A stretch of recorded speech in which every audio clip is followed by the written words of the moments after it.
Gibbs. I'm the design director for Banyan Batiks, and I think my camera is telling me I'm live right now. So we're trying this out.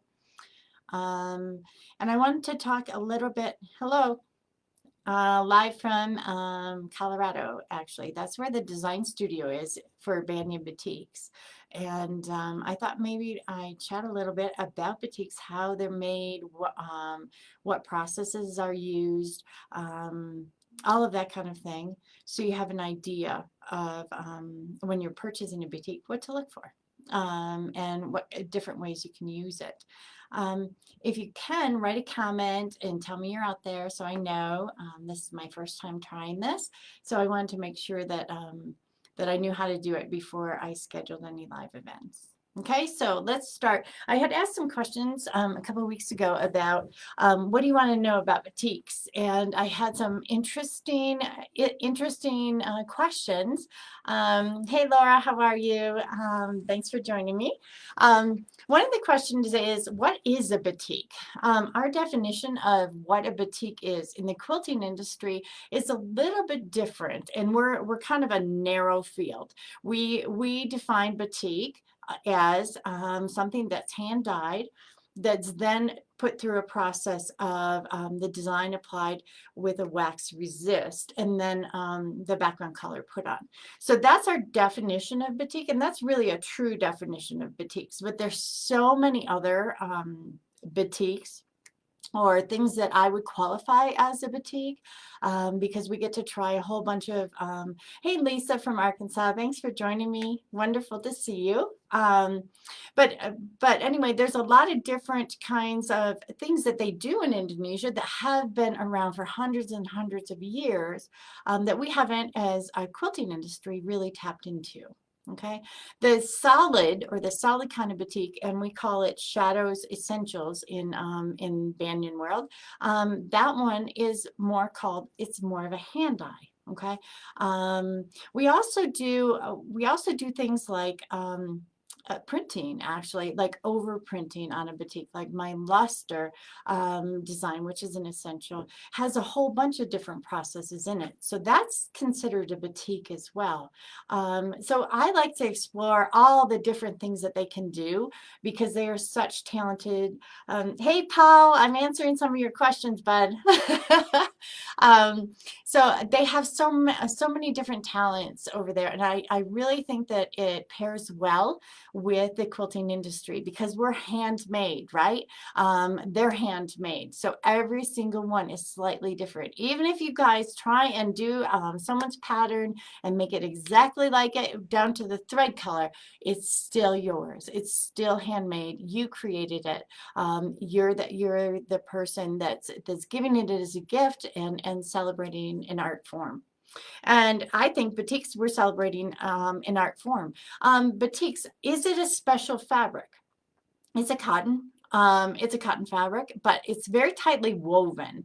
And the reason for using that particular gray goods is because it goes through a lot of different processes.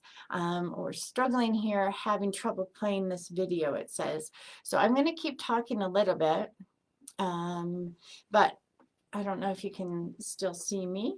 But anyway, the batik is woven pretty tightly because it has to go through the dye process, but it also has to go through applying the wax with the chop, and then bleach out of the original color, and then added the color that goes over it for the background. So anyway, I don't know if you can still see me here. I'm going to click on here. They're having trouble. It says Facebook's having trouble playing my video. So we're gonna keep talking. Hey Linda, how are you? I just wanted to let you all know, stick around if you can. This is my first event, or my live feed, and I'm just trying to make sure that I can do this, and anything that happens in the middle of this. Oh, you can see me? Okay, good. Thank you, Pop. All right. For some reason, it's not allowing me to see myself, which is probably a good thing, because I hate being on camera. All right. So we can also talk about, Paul had asked, why are some batiks only printed on one side? Okay. And let's talk about that because there's a whole bunch of different looks with batiks, but let's talk about the process of a batik. And what happens is when I create artwork, they create a chop. Okay. And there's 100 different ways to spell chop. This is what a chop looks like. It's made out of copper, and they've taken the line drawings that I have and they turn it into a work of art. I love these. I have a couple of these from my previous collections, and what they're going to do is they're going to dip it into the wax. So once they've colored the fabric, they dip this into the wax, and then they apply the wax to the fabric to hold the color. So it's a resist, right? And then they're going to bleach out the background. And then apply of the original color. The wax is going to hold the motif color, and then the background's applied. That's a simple kind of version of what's going on. But if you look at here, this dip into hot pan of wax, okay, and then apply it to fabric. If I hold it down for a period of time, the liquid wax, the hot wax, is going to seep right into the fabric, and then it goes through the fabric fibers, right, all the way through. If I dip it in and I put it down once, lightly, it doesn't seep in as much. Now, if I'm going for very fine lines, I'm not going to want to hold it that long, or I'm going to obliterate the design, the delicacy of the design. So I might say, okay, you know what? Let's just hold it down a little bit. And because we're using one side of the fabric anyway, when we're sewing with quilting fabrics. Another thing is, if I go ahead and color the fabric, another process, color the fabric, and maybe I overprint, because they do hand done screen printing there too in Indonesia. And so then it's hand done over the top of it. And that would be another reason that you see a difference from the front and the back side. But a lot of times it's the way the wax is applied with the chop.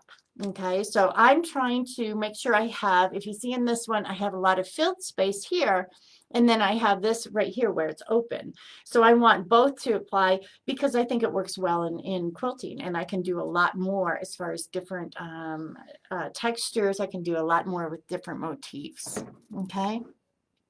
Can we mix our batiks with our cotton fabrics? What about mixing batiks with our wool? What's wrong? What's wrong with that? Can we do that? Absolutely, we can. Trisha Patterson is really doing wonderfully with mixing wool fabrics with batiks, and you're going to see it in an upcoming Quiltmania magazine, I think, how she's done that. And she's made some quilts up combining the two that are just stunning. Batiks with regular cotton fabric, absolutely. Now you have to remember the batiks are hand colored, hand dyed. You need to think about the fact that they are saturated with color, and the background is applied last. We do apply something so it has a soft as silk kind of feel. That's a Northcott thing. So we make sure we apply that. But you're going to want to put retain or something like that in when you wash it, because there is going to be a little bit of residue with it. It's a hand done kind of application. Okay. What else did Paul ask me? There can be a traditional printing style in a batik. Like, can we do a traditional printing process with a batik? Absolutely. There's a lot of digital right now. You see a lot of digital printing out there. And what they do is they take the batik and then they make it so they can print it on regular cotton fabric, or even on the gray goods that is a batik fabric, or we can put it on different substrates. There's different reasons for using it that way. We just like quilting, do we want to have a hand done thing printed up like a whole quilt? Yeah, that's an application that would be used for a quilt shop to show a sample or showcase some long arming or something like that. To have the hand done process though, Just like in quilting, we want that hand done process, right? We want to see that. So, oh, we got some other ones here. Okay, thank you guys for letting me know, because this is, like I said, it's my first one. Hey Norman, hello, how are you? And Lisa, thanks for letting me know as well.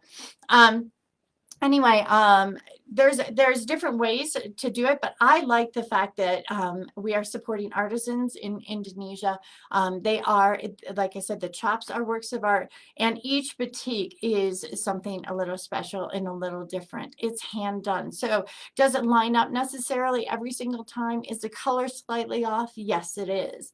And we're okay with that, because just like us, is my quarter-inch seam going to be the same as Paul's quarter-inch seam? Probably not. Paul's a little bit better at this, at quilting, than I am. So the batiks are going to be slightly different as well. Now, there's going to be there's a lot of things that, in regards to batiks, that I like to try. I like to try hand colored or hand dyed. So we do, and I like to try overprinting. I like to use batiks in a normal way, like mash them all together in a riot of color.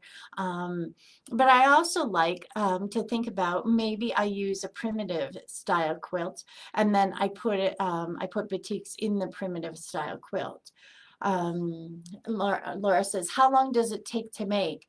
Oh, these chops actually take about 20 days to make. So this one chop, each design will take about 20 days to make it. And it's handmade. It's cut, each little strip of copper right here, you can see each little strip is made, is bent to the shape that I want it to be. And these guys, generally, it's a family type business. They've learned from their uncle or their grandfather or something like that.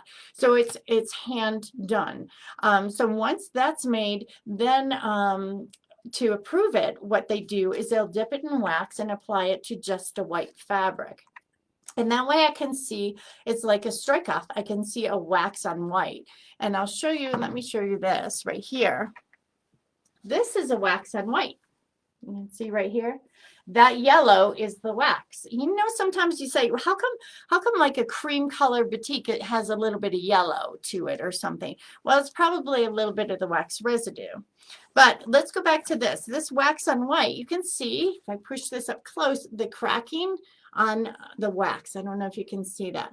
It's been here in Colorado in the design studio, where it's very, very dry. And so you're going to have a little bit of cracking on the wax. Another reason you'd have cracking is maybe I did a design that had a lot of wax application on it. So it's filled with wax. Like on this one here, you can see right there, there's a lot of wax, right? There's going to be a lot of wax in the tail of this arrow, whereas this has a lot more space in it. Okay, so I want to make sure that I have space between here, so maybe it doesn't crack as much. Unless I'm going for that particular style with a batik, the traditional style of, the wax cracking a little bit. If the wax cracks, what happens? It's the color of the background will seep into where the motif is, because the motif color is held by the wax, right? That's the first color that goes down. So let's review that for just a second. The first color applied is going to be the motif. Okay, and then the wax is applied to hold the color of the motif. Then it's washed and it's bleached out. So then you get your background color almost white. Sometimes if you use a dark motif color, you're not going to get a true white. So you have to know that a little bit with color theory, as far as what will cover over, or what can you do to cover over maybe that black that you've had to bleach out. And then the background is applied. So it's a little bit kind of in reverse. Think of it as a watercolor painting versus like an acrylic painting in normal cotton fabrics. In normal cotton fabrics, it's kind of layered with color, and you think about the different layers of it. With batiks, it's almost like, okay, I got to go backwards. So there's other applications too. What about a double chop application? A double chop would be, maybe I use this chop twice and I offset it a little bit. And so then I have two different motif colorations I'm doing and a background coloration. So when you're looking at batiks in stores, start to look at the difference between the motif colors and the background colors and how many colors are in there. That's another thing. What about that? How many colors do I say, okay, you know what? I want this to be wine colored, or I want the motif to be a gold color. No, generally what I do is I choose 3 to 4 colors for the motif and 3 to 4 colors for the background. And that way it gives a little bit of sense of color and motion in there. And if you look up here, that's one from my new Florentine collection that the reps are showing right now to stores. You can see the background, see how the color mixes together. In that one, I chose 3 different colors for the background. And then I chose 2 colors for the motif color. So they blended together. And then there's process as well that I would love to go into as far as how we mix the color, how you apply the color, how you scrunch up the fabric to make it kind of bleed into each other. If you add soda, what does that do? Think of a watercolor painting if you add salt. You know how it has bursts, little bursts of color, and that helps. We add the soda and that helps burst the color, but it also helps cover up the residue of the motif color that I'm trying to do in the background. So there's a lot of different things that we think about when making batiks. And if you compare it to how many different ways can you make a quilt, how many different styles can you do? Like, can you do applique? Can you do maybe piecing? Can you do fat quarter quilts, like a quick quilt? Can you do something that is paper pieced, English paper piecing? All of these different things in our quilting industry that are popular, we're trying to address when we think of creating a batik collection. Okay, does anyone have any questions for me? I wanted to just shout out to everyone and say thank you so much for joining me today.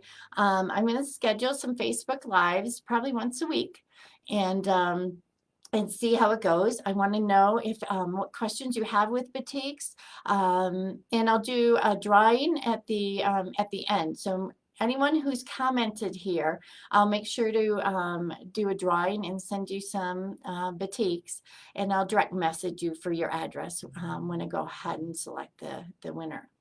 Anybody else have questions or comments or anything like that? No? Okay. Well, I'm going to sign off now from Denver, Colorado, and hope everyone has a fantastic day.